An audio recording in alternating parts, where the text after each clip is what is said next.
sorcellerie marine. C'est-à-dire la personne va avoir une mission, travailler pour la reine de la côte. C'est tout. Parce qu'initié par un agent de la reine de la côte, la sorcellerie marine. Tes rêves seront maintenant démoniaques. Tes songes seront démoniaques. Ton attitude va changer, ton caractère va changer. Et tu deviendras vraiment pervers. Vous serez les plus intelligents de vos classes. Ce n'est pas tous ceux-là qui ont des tableaux d'honneur à l'école. Très intelligents, super intelligents. Il y a des dévotions du juste, ils ont 20 sur 20. Le professeur ne comprend pas. Souvent, c'est celui qui explique les choses au professeur. Il dit, messieurs, là, c'est comme ça. Le professeur le regarde.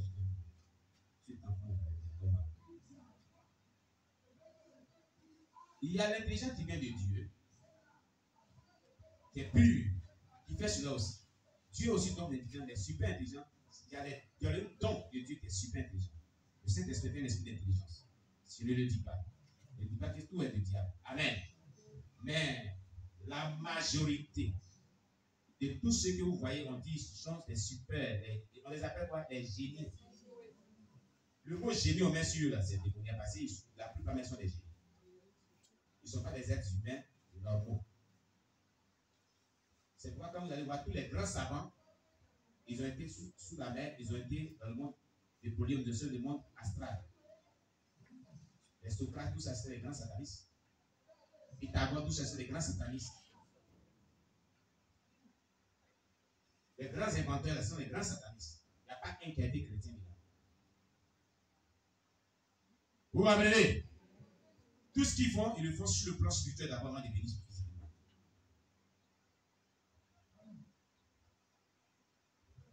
Alléluia. Je connais des personnes qui ont lavé des médicaments, des fétiches des parents. Ouais, pour prendre des tableaux d'honneur et puis être premier de toutes les régions, toujours. Toujours. En Côte d'Ivoire, c'est ce que ça se passe. Premier de toute la région. Premier. Il ne connaît pas Jésus. Ses parents ne connaissent pas Jésus.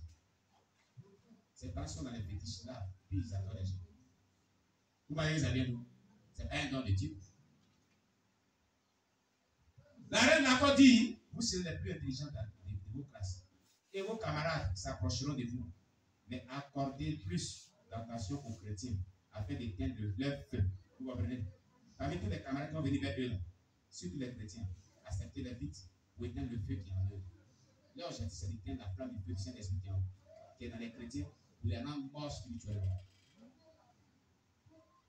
Une fois que la reine la côte, ses agents ou un démon arrivent à éteindre le feu du Saint-Esprit qui est en toi, tu es mort spirituellement. Tu le soumets spirituel. L'assoupissement, la lourdeur. Tu ne peux plus étudier la Bible, tu ne peux plus prier journalièrement. Tu es éteint. Et plusieurs enfants, plusieurs jeunes gens sont initiés à la sorcellerie pour faire cela dans la vie des enfants chrétiens. Ils vont à l'école. Vous comprenez? Soyez prudents, comme je vous ai déjà dit. Ne les attaquez pas si leur feu n'est pas éteint. Sinon, vous serez détruits. Vous avez compris? Regardez ce que la reine d'Akwa dit. Elle dit à ses agents. Donc, être très prudents. Tant qu'ils n'ont pas réussi à éteindre leur feu là, ils vont nous attaquer. S'ils nous attaquent, le feu qui est en nous va les détruire. Ça, pour les sachants qui en nous, ça sera la passion. Ce qui veut dire que l'agent du diable, le sorcier, le sataniste, il n'attaque pas tant qu'il n'est pas éteint le feu qui est en toi. Quand le feu de Dieu n'est pas éteint en toi, quand il s'attaque, le feu l'a quitté, puis ça le brûle. Le feu l'a quitté, puis ça le brûle. La seule chose qu'il va faire pour éteindre ce feu, c'est de pousser dans le péché. Ton péché, million que tu contentes toujours, il te pousse à le faire. Il cherche dans son dossier. Quelle est sa faiblesse? Quel est le péché qu'il confesse toujours? Et puis le diable dit voilà ça. Il te provoque dedans. Il pousse les gens à te provoquer dedans. Dès que tu tombes dedans, il dit voilà, le feu est éteint. Il attaque. Il a eu ses vies. C'est pourquoi, une semaine avant la partie, une semaine après la table, on a dit les démons ténaces, ils sont les principautés personnelles qui retiennent la vie des gens, qui vont, qui reviennent, qui sont perdus pour quitter la vie des gens. C'est à cause d'un péché qui sont attachés à votre vie, qui n'est pas parti. Une fois que ces péchés-là, vous vous détachez de ça, ils vont partir si facilement, ça même les chasser. pour des bons. Tu comprends? Alléluia. J'ai dit alléluia. Parce que la reine d'abord. Tant que le feu qui est en eux n'est pas éteint, ne les attaquez pas. Car si vous les attaquez, ce feu va vous consumer, va vous détruire. Donc, leur objectif, c'est d'éteindre le feu dans la vie des chrétiens qui bouillonnent de feu. Les chrétiens véritables, leur aspect de leur âme est comme un feu. Leur âme est comme un feu total dans le monde spirituel. Les véritables chrétiens, il y a chrétiens puis il y a chrétiens. Il y a les frères en Christ et les sœurs en Christ. Et il y a les sœurs en crise et les frères en crise. Ce n'est pas de ceux qui sont en crise que je parle. Crise de péché, et de colère, et de haine, et de rancœur, À des points finaux, ce n'est pas eux, ceux-là, ils sont des frères en crise et des sœurs en crise. Il faut des crises. Des crises en des points finis. Ce n'est pas de eux que Jésus parle ce matin. Mais Jésus parle des vrais frères en Christ et des vraies sœurs en Christ, pas en crise. Maranatha! Acclame le Seigneur Jésus.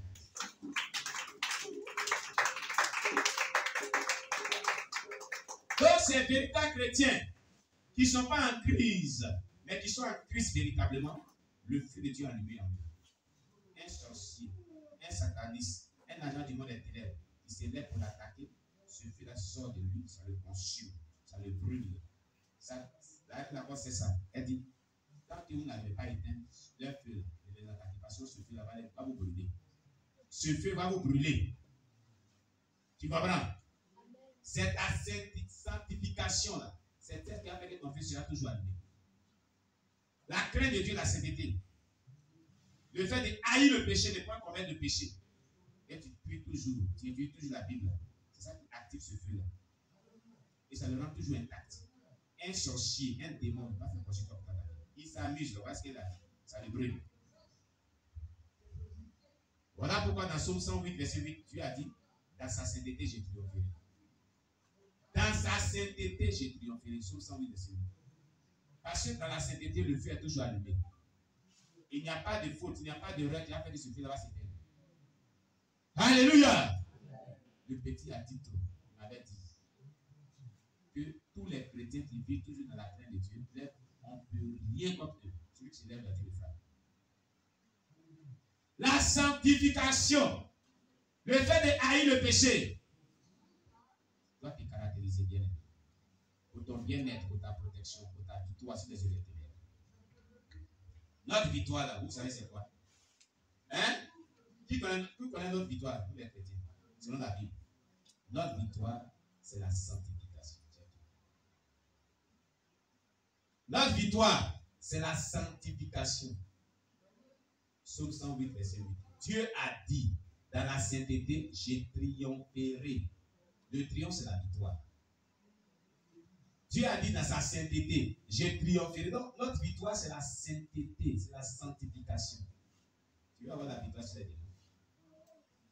Tu vas avoir la victoire sur les sorciers. C'est tout esprit qui accable ta vie. Il faut haïr le péché. Il faut haïr l'injustice. Il faut haïr tout ce que Dieu hait. Tout ce que Dieu n'aime pas là, qui est dedans. C'est tout. Aucun démon n'est atteindra. Un homme comme moi, il était déjà mort. Et c'est un homme comme moi, il peut vivre encore. Non, en musulman pas. Un homme comme moi, il peut vivre encore. Pourquoi tu dis non? Donne-moi ta raison, ton argument, pourquoi tu dis non? Hein? Alors tu as dit non comme ça. Tu as dit non dans le livre comme ça. Mais dis-moi pourquoi tu dis non? Un homme comme moi, il était déjà mort depuis longtemps.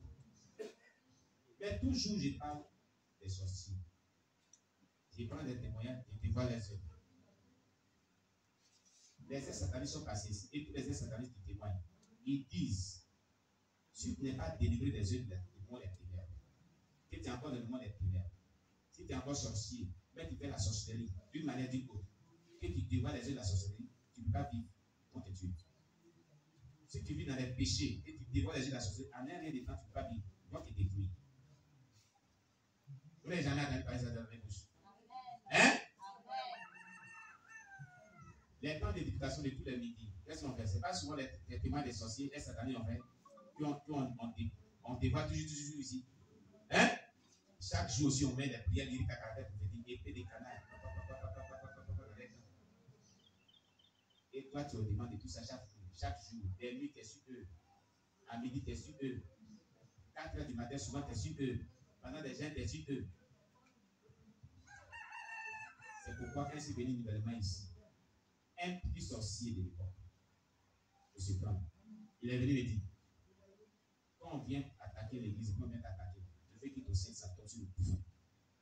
Ça ne brûle. Mais je vais te dire une chose. Le jour qui tombera dans le péché, c'est ta mort. Moi, j'ai été averti dessus plusieurs fois par les sorciers. C'est pourquoi il ne joue pas avec la sécurité. Je ne joue pas avec ça. Et je n'aime pas ce qui est juste. Je n'aime pas ce qui est péché. J'ai le péché. Quand je vois ça, j'ai une colère qui m'anime. Je n'aime pas ce qui n'est pas bon.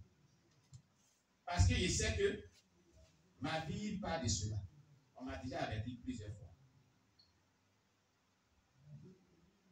Grâce, qui était ici, que tu avais montré, tu avais expérimenté le gros piton qui était derrière ici. Donc on parle souvent ici. Son témoin est sur le chef. Quand elle a fini de rendre son témoin, elle dit, ils disent qu'ils vont envoyer une jeune dame pour te faire chuter un jour dans le péché. Ça, il y a de ça 56 ans en arrière avant que vous deveniez ici. Moi, j'ai été averti beaucoup de fois. Par le monde des ténèbres, hein. Ils m'ont pointé du doigt. Et il sait où je vais avec Dieu. Et il sait où il met mes pieds. Vous m'apprenez? Donc, j'étais mort depuis longtemps. Si je jouais à Saint-Étienne, j'étais un homme mort depuis longtemps. Parce que tu ne peux pas toujours être dans le temps de l'ennemi en train de mettre les choses de ta sorte. Dévoiler aussi souvent les œuvres, par les témoignages des gens, et puis vraiment lui faire la guerre à tout le monde. Et puis tu as resté là, tu as joué le péché, tu es mort fini depuis. Tu comprends? Encore, ils ont dit de quitter ce lieu. Ils m'ont dit quitte ce lieu. Une maman, c'était la maman de Grâce. Cette même Grâce était à l'Éréville. Cette maman-là, on est parti en visite un jour à Grâce. Elle dit, pasteur, le propriétaire du lieu où tu es là dit de quitter là. Il faut quitter ce lieu. Il dit qu'il y a un propriétaire. C'est qu'il sait que le propriétaire de ce lieu, il est mort.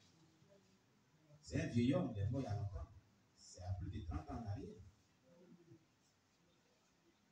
Comment il peut me dire de quitter ce lieu? Elle dit, tu es pasteur, tu ne comprends pas mon langage.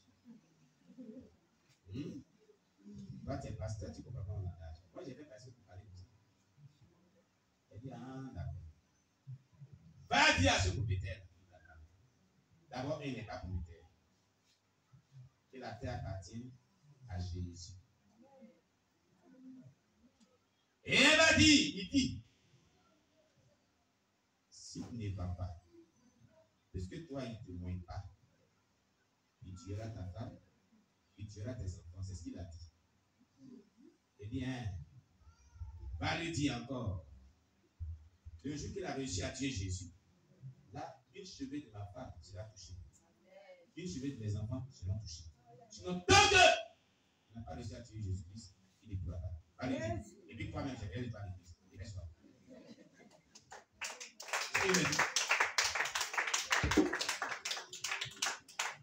Après ce moment, cette maman est devenue aveugle. Dès qu'on a fini quelques jours après, quelques semaines, elle est devenue aveugle. On ne va plus dire. Elle a déménagé de Néréville. C'est tout le rêve. Vous m'amenez. J'ai été menacé ici. Parce que Haïti était le lieu principal où pratiquait la sorcellerie. C'était une cité spirituelle de tout le village de Babylone. Sur le plan spirituel. Parce que c'est un village qui est rentré dans la